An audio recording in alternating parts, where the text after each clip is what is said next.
আজকে তো এই জন্যই ওই আল্লাহর ইজ্জত আমরা রাখি নাই, যার কারণে মুসলমানের আজকে এই দুরবস্থা, যেটা সারা দুনিয়ায় দেখতেছি। এই দুরবস্থার কারণ শুধু আমরা আল্লাহর ইজ্জত রাখি নাই। আল্লাহ ইজ্জত রাখি নাই। একটা উদাহরণ দেই, দুনিয়ার কোন ব্যক্তি আছে এত সহজে এত বড় জিনিস আপনার হাতে উঠায় দিল? আমি দেখাইতেছি। মাগরিবের নামাজে মসজিদ বড়া ছিল, অথচ মাগরিবে তো হওয়া উচিত ছিল যে জুমার চেয়ে বেশি ভিড়। হুজুররা কইব জুমার চেয়ে বেশি ভিড় মাগরিবে, মানি আমি দেখাইতেছি জুমার চেয়ে বেশি ভিড় হওয়া দরকার ছিল। কেননা মাগরিবের নামাজ পড়ার সাথে সাথে যেই ব্যক্তি 7 বার পড়ছে আল্লাহুম্মা পড়েন, আজিরনি মিনান নার, এখনো সুযোগ আছে, মনে মনে পড়া ফেলেন। যেই ব্যক্তি 7 বার পড়ছে আজিরনি মিনান নার, সাথে সাথে দোজখ থেকে মুক্ত। ছোট পাওনা মনে হয়?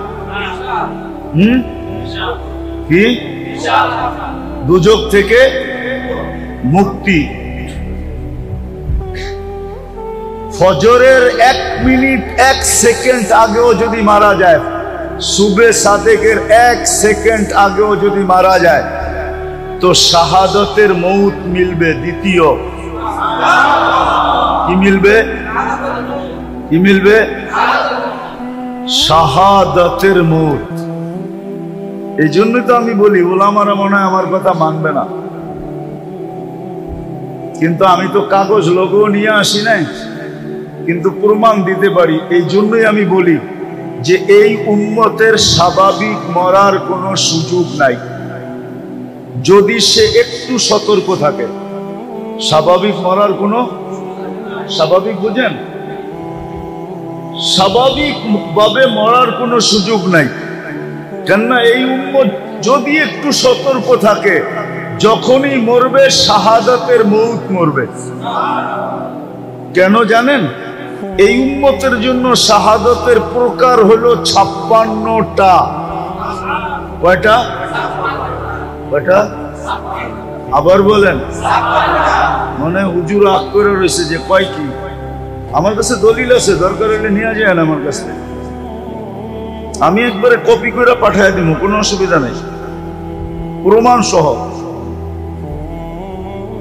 56 প্রকার শহীদ, 56টা প্রকার হলো এই উম্মতের জন্য শাহাদাতের। বলেন ওই উম্মত স্বাভাবিক মৌত মরে কি করে? কিন্তু শর্ত হলো একটু সতর্ক হইতে হবে, একটু।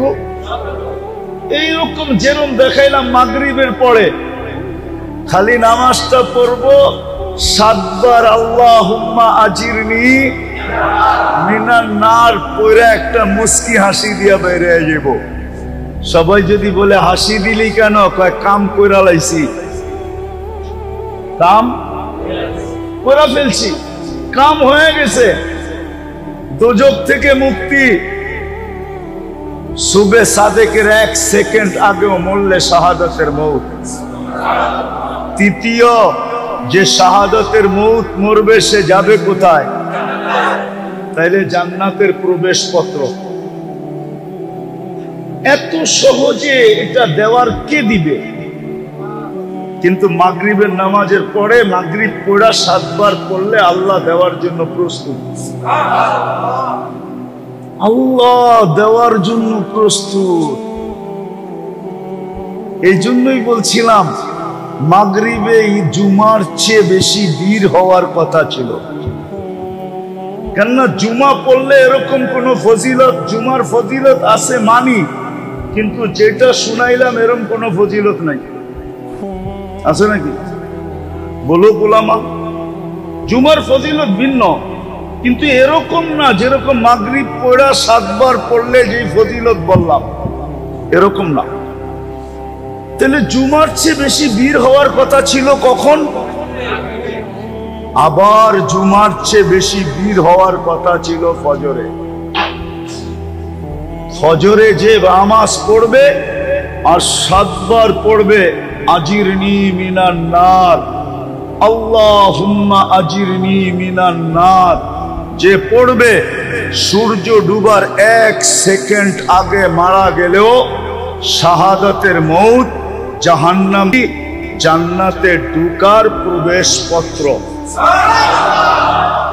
কিন্তু মাগরিবে যা হয় হয়, ফজরে তো এর 10 ভাগের 1 ভাগও হয় না, কোনো মুসল্লি হয় না। হয় বহুত মসজিদ আছে ইমাম আর মুয়াজ্জিন দেখতে দেখতে দেখতে সূর্য উঠার 10 মিনিট আগে পড়ে, চল ছোট চূড়া দিয়ে পড়া ফেলি, আর কেউ আইব না, ঠিক না?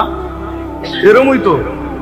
অথচ আপনারা বলেন যা দেখলাম, হেলিকপ্টার দিয়ে দেখলে একটু ভালো হইতো।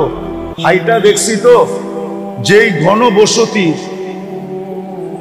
হেলিকপ্টার দিয়ে দেখলে মনে হয় আরো ভালো মতো বুঝতে পারতাম যে কেমন ঘন বসতি, ঠিক না? এত ঘন বসতি হওয়া সত্ত্বেও ফজরে কোনো মুসল্লি নেই। হাজ্জুর অনুরোধ, কথাগুলো যত বেশি মনোযোগ দিয়া শুনব, যত বেশি মনোযোগী হব, মনোযোগের মাত্রা যত বেশি বাড়বে, তত বেশি কথাগুলো আমাদের দিলের ভিতরে বসবে এবং গাঁথবে। দ্বিতীয় হলো পরিবেশটাকে বিলকুল নির্জুম বানাইতে হবে, কোনো আওয়াজ যেন না হয়। তাইলেই কথাগুলো দ্বারা আমরা উপকৃত হব। আর এটা আল্লাহর হুকুম, ফাস্তামিউ ওয়া আনসিতু। কুরআনে আছে ফাস্তামিউ ওয়া আনসিতু, বিলকুল মনোযোগ দিয়া শুনো এবং চুপচাপ শুনো। আশা রাখবো সবার কাছে এই দুইটা পরিবেশ আমরা তৈরি করব, তারপরে কথা শুনবো ইনশাআল্লাহ। পাক্কা তো? ভলান্টিয়ারদেরকেও বলবো কেউ যেন আওয়াজ না করে, কেননা দিনই কথা। আল্লাহর হুকুম যদি পুরা না করি, তাহলে চাবিকাঠি কিন্তু আল্লাহর কাছে। আপনাকে দেহ দিছে বিদায় যে দেহের চাবি আপনার কাছে, এমন না। কি দেহের চাবি আপনার কাছে? জীবন দিচ্ছে বিদায় জীবনের চাবি আপনার কাছে? যুবককে যৌবন দিছে বিদায় কি চাবি যুবকের হাতে? নারীকে নারীত্ব দিছে বিদায় কি চাবি দিয়া দিছে? পুরুষকে পুরুষত্ব দিছে বিদায় কি চাবি পুরুষের হাতে? না। ধনীকে ধন দিছে বিদায় কি চাবি ধনীর হাতে নাকি?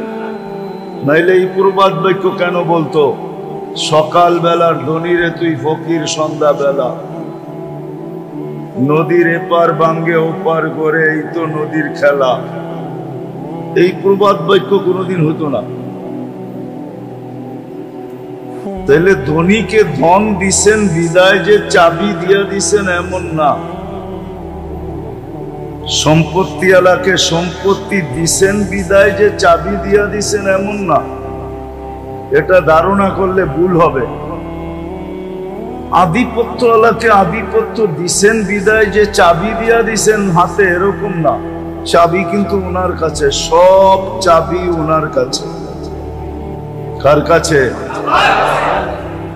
মানেন তো? মনের থিকা না ঠোঁটের থিকা? সব চাবি কার কাছে? সব চাবি ওনার কাছে। এক চাবিও কাউকে দেন নাই, চাবি ওনার কাছে রেখা দিছেন। যেমন খুশি তেমন ঘুরান, যেমন খুশি তেমন ঘুরাইতে থাকে। নাইলে কবি বলার সুযোগ কোত্থেকে পাইতো? আজল নে না ছোরা কেসরা না দারা, उसी से सिकंदर सा फाते भी देहारा, हर एक लेके क्या क्या हसरत सुधारा, परा रह गया यही ठाट सारा। তাহলে দুনিয়ায় এত লক্ষ ঐতিহ্য পাওয়া যেত না। ঐতিহ্য আছে না নাই? চিনেন? আরে ঐতিহ্য চিনেন? এটা জেলা কোনটা? নারায়ণগঞ্জ না? নারায়ণগঞ্জে 2-4টা ঐতিহ্য নাই? কোনটা? সোনারগাঁও সবচেয়ে বড় ঐতিহ্য, ঠিক না? কি আছে নাকি? শাখা শাখা আছে, ঐতিহ্য আছে। কি আছে?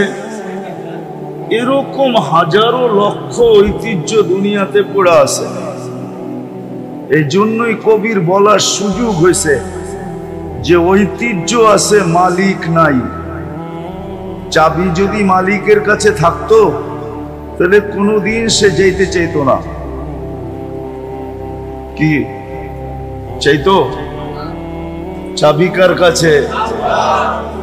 উপরে চাবি। বিদায় যেটা বুঝাইতে চাইতেছি আমি, যেটা বুঝাইতে চাইতেছি আমি, চাবি কিন্তু আল্লাহর কাছে।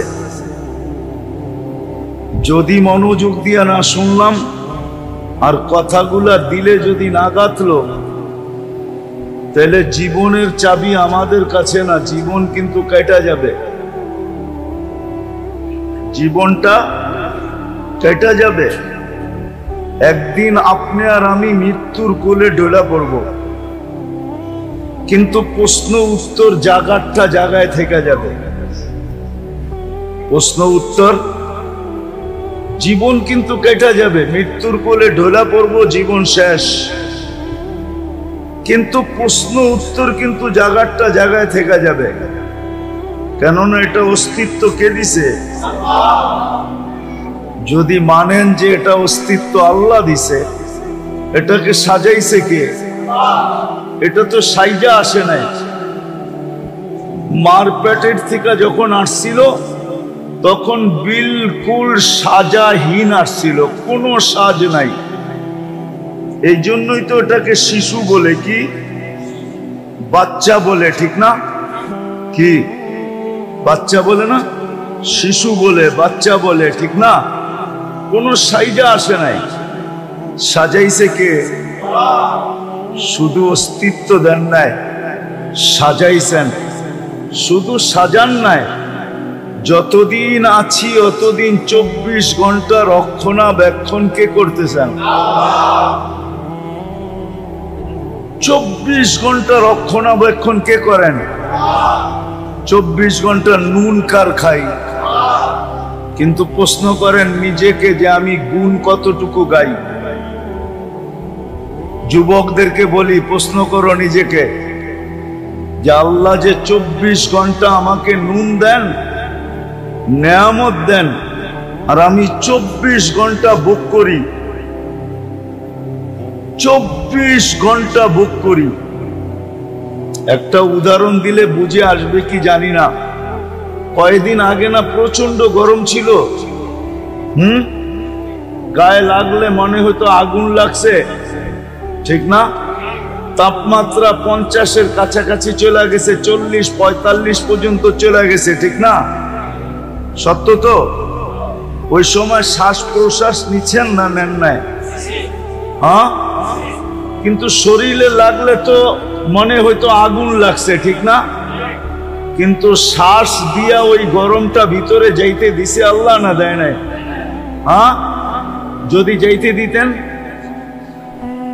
আপনার শরীরটা বেশি নরম না ভিতরের শ্বাসনালী বেশি নরম? হ্যাঁ, শরীরে লাগেই যত এত জ্বালা হইতো, গরম অনুভব হইতো, যদি ওইটা শ্বাসনালী দিয়া যাইত তো আপনার কেমন হইতো? একটু ভাবেন না? কিন্তু আপনি ডেলি সারাদিন শ্বাস নিছেন, একবার রোদে দাঁড়ায়া পর্যন্ত নিছেন, নেন নাই? রোদ দিয়ে হাঁটতে হাঁটতে নেন নাই? কিন্তু আল্লাহ তো গরমটাকে শ্বাসনালীর ভিতর দিয়ে যেতে দেয় নাই। আল্লাহ বলছে তুই শ্বাস যাবি বটে, কিন্তু গরম যাবি না। শ্বাস যাবি বটে, কিন্তু কি যাবি না, গরম যাবি না। আবার ভিতরে নিয়ে এটাকে আল্লাহ আবার ঠান্ডা করছেন। নাইলে আপনি একটু পর পর জামার বুতাম খুইলা বুকে ফু দিলে ঠান্ডা লাগতো না গরম লাগতো? ভিতরে ঠান্ডা কে করলো? বাহিরে তো সব গরম। এই যে আল্লাহ নুন 24 ঘন্টা কয়েকদিন আগে আপনি বুক করলেন, আল্লাহ যদি বলতো যেই গরম গায়ে লাগে ওইটাই ভিতরে যাবে, তাহলে আপনি কি করতেন? ঘরে নাইলে এসি লাগাইলেন, ভিতরে এসি লাগাইতেন কোত্থেকা? ভাবছেন কোনদিন? কোন যুবকও তো ভাবে নাই, কোন নারীও তো ভাবে নাই। এই জন্য আমি কথা গুছায় নিয়ে আসতেছি। 24 ঘন্টা আল্লাহর নেয়ামত ভোগ করি, কিন্তু গুণ কতক্ষণ গাই? কতক্ষণ গুণ গাই বলেন? তার তুলনায় গুণ কতক্ষণ গাই?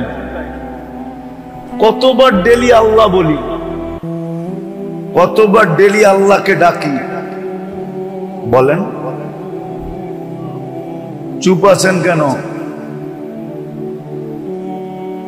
এইখানে তো একজনও হবে কিনা জানি না ডেলি 200 বার আল্লাহ বলে। আমি কমায় দিলাম যে 200 বার ডেলি আল্লাহ বলে, কিন্তু শ্বাস প্রশ্বাস তো নেয় 1,60,000 বার। অক্সিজেন তো নেয় ডেলি 550 লিটার। আল্লাহ কিডনিকে ডায়ালিসিস করেন ডেলি কুদরত দ্বারা 36 বার। হ্যাঁ, চোখ দিয়া যখনই দেখি তখনই 26 কোটি ক্যামেরা কাজে লাগায় দেখি। যুবকরা যখনই দেখে, যেদিকেই দেখে 26 কোটি ক্যামেরা দিয়া দেখে। 13 13 26, 26টা না, 2600 না, 26,000 না, 26 লক্ষ না, 26 কোটি ক্যামেরা দিয়া দেখে। যখনই খায় 4 বার চেকিং করায়, যখনই পান করে তখনই 4 বার চেক হয়। যখনই খায় বা পান করে 4 বার চেকিং হয়। কয়বার? নাক মুখের কাছে নিতেই নাক প্রথমে গ্রান চেক করে ফেলে যে ঠিক আছে কিনা। সত্য তো? জিহ্বাতে লাগানোর সাথে সাথে স্বাদ চেক করে ফেলে, স্বাদ ঠিক আছে কিনা। কামড় দেওয়ার সাথে সাথে দাঁত চেক করে কোন পাথরের কণা আছে কিনা। চতুর্থ আবার জিহ্বা চেক করে যে ভিতরে কোনো চুল আর আঁশ জাতীয় যাইতেছে কিনা। এই জন্য খাওয়ার ভিতরে একটা চুল দিয়া দেখবেন, মুখে দেওয়ার লগ লগ জিহ্বা ওইটা খুঁজা বাইর করে ফেলবে না? বাইর করে না? মনে হয় আপনাকে ওগুলা করে না, ঠিক না? তাহলে কে করায়?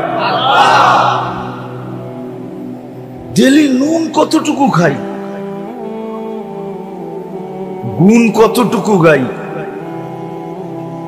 এই জন্য আমার একটা কথা মানেন, ভালো মতে কান দিয়া শোনেন। কিন্তু যে আল্লাহ মুসলমানের ঘরে আমাদেরকে অস্তিত্ব দিছেন নিজের পছন্দে। কার পছন্দে? আপনি নিজের পছন্দে মুসলমানের ঘরে আসছেন? নিজের পছন্দে মানুষ? আপনি কার পছন্দে মানুষ? মুসলমানের ঘরে কার পছন্দে? উম্মতে মুহাম্মদী কার পছন্দে? আপনাকে পছন্দ কে করছে? আল্লাহর পছন্দের কোনো দাম নাই। দুনিয়ার প্রধানমন্ত্রী যদি পছন্দ করে এটার যদি ভ্যালু থাকতে পারে, প্রেসিডেন্ট পছন্দ করলে যদি এটার ভ্যালু থাকতে পারে, সমাজের বিত্তবান ব্যক্তি যদি পছন্দ করে এটার যদি ভ্যালু থাকতে পারে, তাহলে আল্লাহ যে আপনাকে 3 বার পছন্দ করলো এটার কোনো ভ্যালু নাই? ভ্যালু বুঝেন তো? কোনো মূল্য নাই, কোনো দাম নাই। যে আল্লাহ তিনবার আপনাকে পছন্দ করছে।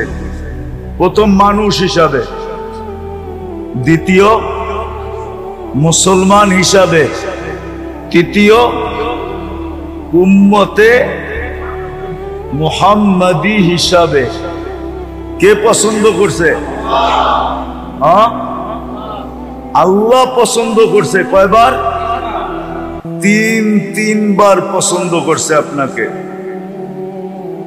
কোনো ভ্যালু নাই। যে আল্লাহ মানুষ হিসাবে পছন্দ করা শ্রেষ্ঠত্বের মুকুট দিল মাথায়, যে আল্লাহ মুসলমান পছন্দ করা সবচেয়ে বেশি প্রিয় পাত্র বানাইল, সবচেয়ে বড় প্রিয় পাত্র বানাইল, এটার কোনো ভ্যালু নাই। তৃতীয় উম্মতে মুহাম্মদি বানায়া সমগ্র উম্মতের রাজা বানায়া দিল। রাজা, আপনি সমস্ত উম্মতের রাজা। ওলামারা মানবে না মনে হয় রূপগঞ্জের, নাইলে বইলা ফেলতে মন চায়। বইলা ফেলবো? মাইনা নিবেন? হ্যাঁ, কোন উম্মত আপনার সাক্ষী ছাড়া কিয়ামতের দিন এক কদমও আগে যেতে পারবে না। আপনার সাক্ষী ছাড়া এক কদমও কোন উম্মত আগে যেতে পারবে না। শুহাদা আলান নাস, কুরআন বলে শুহাদা আলান ওয়ার রাসূলু শাহীদান আলাইকুম ওয়া আনতুম শুহাদা। কুরআনের পুরো আয়াত হলো এটা, জাহিদু ফিল্লাহি হাক্কা জিহাদি হুয়া ইজতাবাকুম ওয়া মা জাআলা আলাইকুম ফিদ-দীন মিন হারাজ মিল্লাতা আবিকুম ইব্রাহিম হুয়া সাম্মাকুমুল মুসলিমিন মিন ক্বাবলু ওয়া ফি হাদা লিয়াকুনার রাসূলু শাহীদান আলাইকুম ওয়া তাকুনু শুহাদা আলান নাস। ও উম্মতে মুহাম্মাদি, তোমাদের সাক্ষী ছাড়া কোন উম্মত এক পাও আগে যেতে পারবে না। আমি আরেকটা বড়টা বললাম না? হ্যাঁ, কিয়ামতের দিন এই উম্মত সাক্ষী হিসাবে দাঁড়াবে। নবীরা পর্যন্ত আমাদের কাছে আসবে আর বলবে আমাদের পক্ষে সাক্ষী দাও। এই উম্মত নবীদের পক্ষে সাক্ষী দিবে। নবীদের পক্ষে কি দিবে? সাক্ষী দিবে। আপনি যেই উম্মতকে আল্লাহ সৃষ্টির সমগ্র উম্মতের রাজা বানাইলেন, রাজা, কুনতুম খায়রা উম্মাহ, এটার কোনো দাম নাই।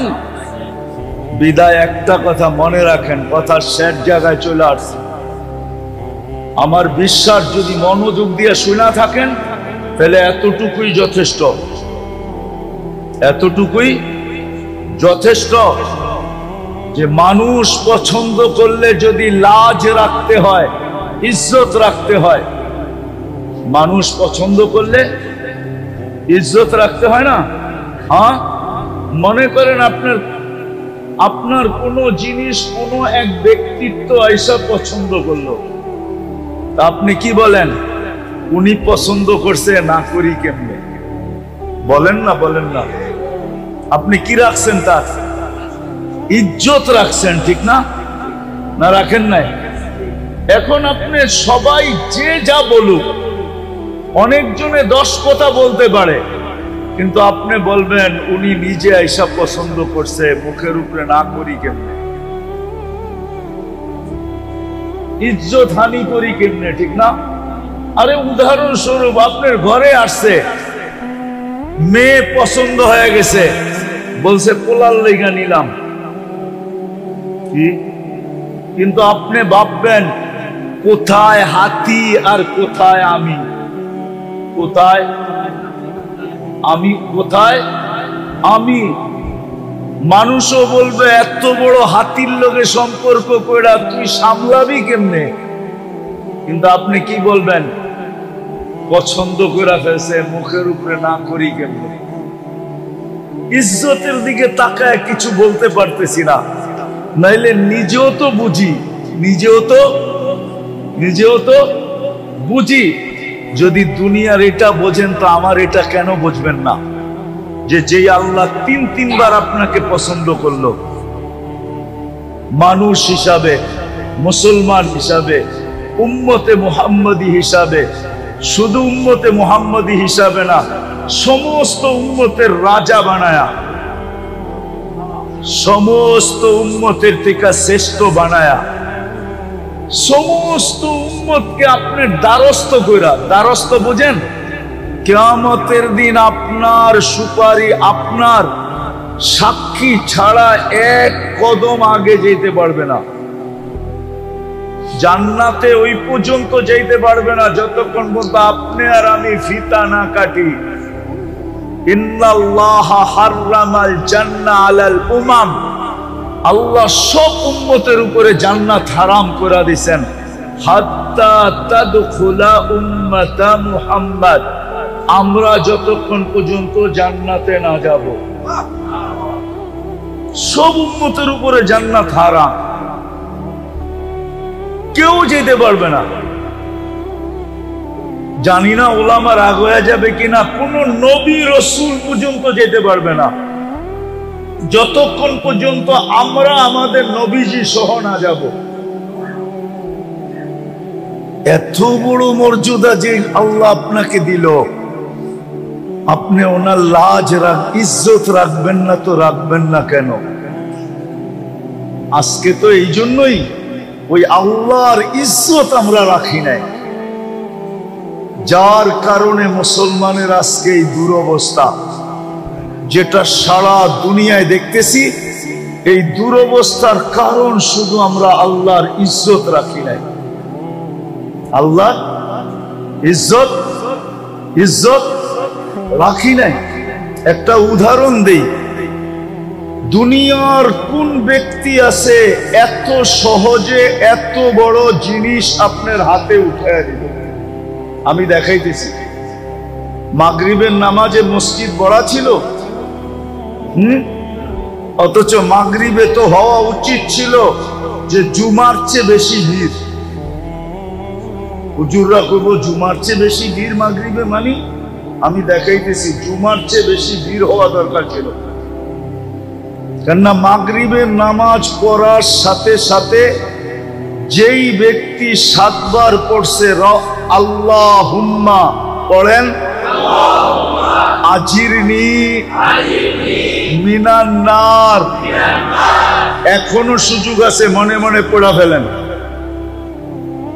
যেই ব্যক্তি 7 বার পড়ছে আজিরনি মিনান নার, সাথে সাথে দোজখ থেকে মুক্ত। ছোট পাওনা মনে হয়? কি? দোজখ থেকে মুক্তি। ফজরের 1 মিনিট 1 সেকেন্ড আগেও যদি মারা যায়, সুবে সাদেকের 1 সেকেন্ড আগেও যদি মারা যায়, তো শাহাদতের মৌত মিলবে। দ্বিতীয় কি মিলবে? কি মিলবে? শাহাদতের মৌত। এই জন্যই তো আমি বলি ওলামারা মনে হয় আমার কথা মানবে না, কিন্তু আমি তো কাগজ লোগো নিয়ে আসি নাই, কিন্তু প্রমাণ দিতে পারি। এই জন্যই আমি বলি যে এই উম্মতের স্বাভাবিক মরার কোনো সুযোগ নাই, যদি সে একটু সতর্ক থাকে। স্বাভাবিক মরার কোনো, স্বাভাবিক বুঝেন, স্বাভাবিক ভাবে মরার কোনো সুযোগ নাই। কেননা এই উম্মত যদি একটু সতর্ক থাকে, যখনই মরবে শাহাদাতের মৌত মরবে। কেন জানেন? এই উম্মতের জন্য শাহাদাতের প্রকার হলো 56টা। কয়টা? কয়টা? আবার বলেন। মানে হুজুর আগ করে রয়েছে যে কয় কি? আমার কাছে দলিল আছে, দরকার হলে নিয়ে যায় না আমার কাছে, আমি একবারে কপি করে পাঠিয়ে দিব, কোনো অসুবিধা নেই, প্রমাণ সহ। 56 প্রকার শহীদ। 56টা প্রকার হলো এই উম্মতের জন্য শাহাদাতের। বলেন ওই উম্মত স্বাভাবিক মৌত মরে কি করে? কিন্তু শর্ত হলো একটু সতর্ক হইতে হবে, একটু এইরকম যেরকম দেখাইলাম মাগরিবের পরে খালি নামাজটা পড়বো 7 বার আল্লাহুম্মা আজিরনি মিনান নার পড়ে একটা মুস্কি হাসি দিয়া বাইরে যাব। সবাই যদি বলে হাসি দিলি কেন? কয় কাম কইরা লাইছি, কাম কইরা ফেলছি, কাম হয়ে গেছে, দোজখ থেকে মুক্তি। সুবে সাদেকের 1 সেকেন্ড আগেও মরলে শাহাদাতের মৌত। তৃতীয় যে শাহাদাতের মৌত মরবে সে যাবে কোথায়? তাইলে জান্নাতের প্রবেশ পত্র।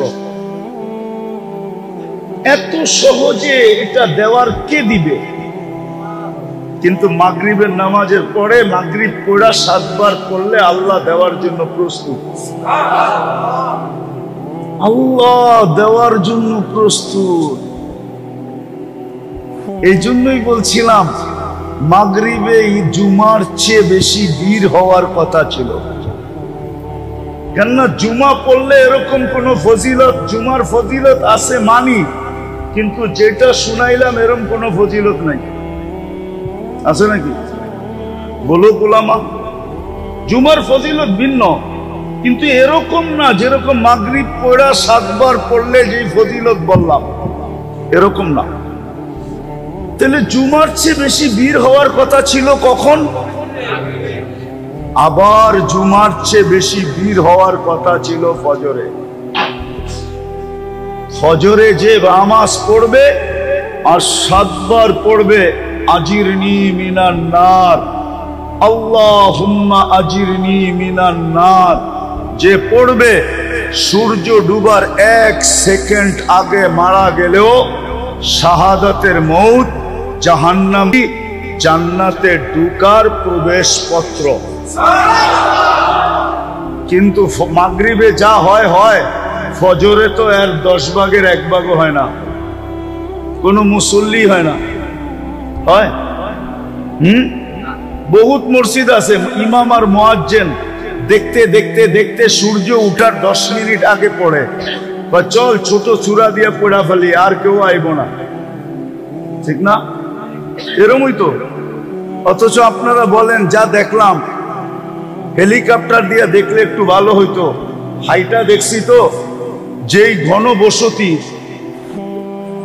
হেলিকপ্টার দিয়ে দেখলে মনে হয় আরো ভালো মতো বুঝতে পারতাম যে কেমন ঘন বসতি, ঠিক না?